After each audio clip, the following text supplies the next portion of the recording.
Today we're diving deep into a common diagnostic dilemma that we often face in the clinic, differentiating between lumbar disc herniation and hip injuries.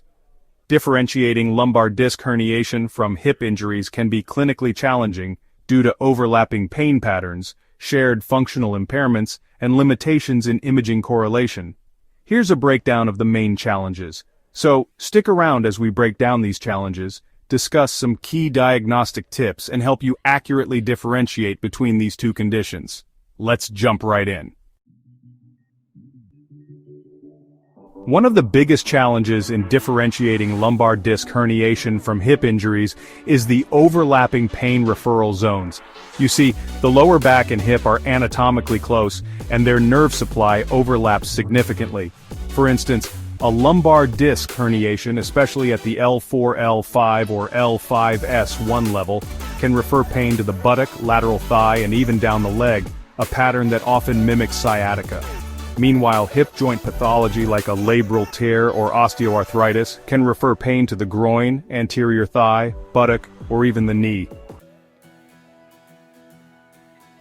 Both lumbar disc herniations and hip injuries can throw a wrench in your daily activities, often leading to similar functional limitations. Think about it. Both conditions can make walking a pain, literally. Sitting for prolonged periods can be uncomfortable, and even simple movements like standing up from a chair or bending over can become a struggle. However, there are some subtle clues that can help us differentiate between the two. Hip injuries, for example, often cause pain with weight-bearing activities or rotational movements of the hip joint.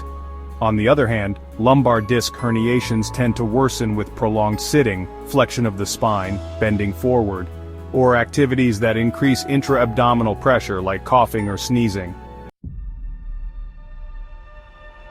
Now let's talk about orthopedic tests, those physical maneuvers we use to help pinpoint the source of your pain.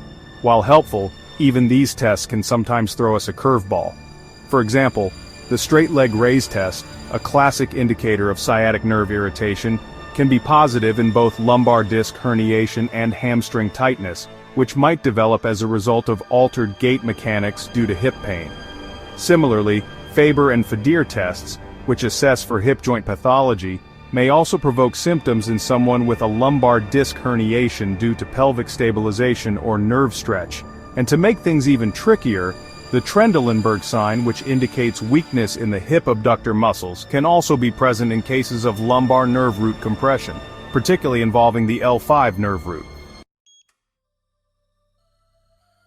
We live in a world of high-tech imaging, and while MRI scans can be incredibly useful, it's crucial to remember that imaging findings don't always tell the whole story. You might be surprised to learn that many people have MRI findings of disc herniation or degenerative hip changes but experience absolutely no symptoms. That's right, asymptomatic disc bulges or mild hip degeneration are relatively common, especially as we age. So, relying solely on imaging to make a diagnosis can be misleading.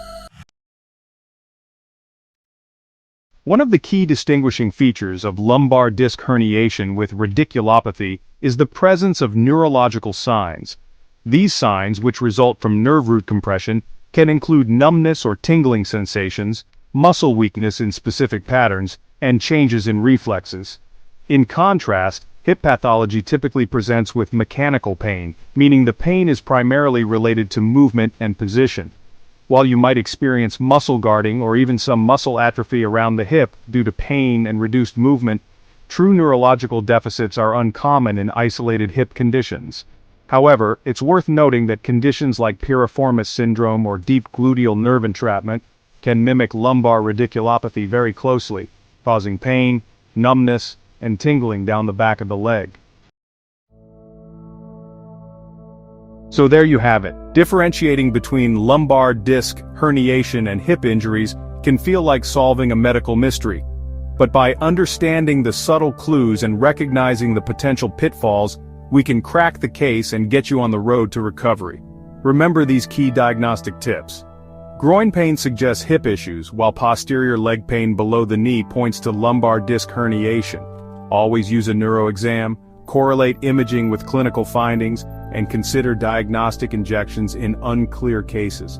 As always, this video is for educational purposes only and should not be considered medical advice.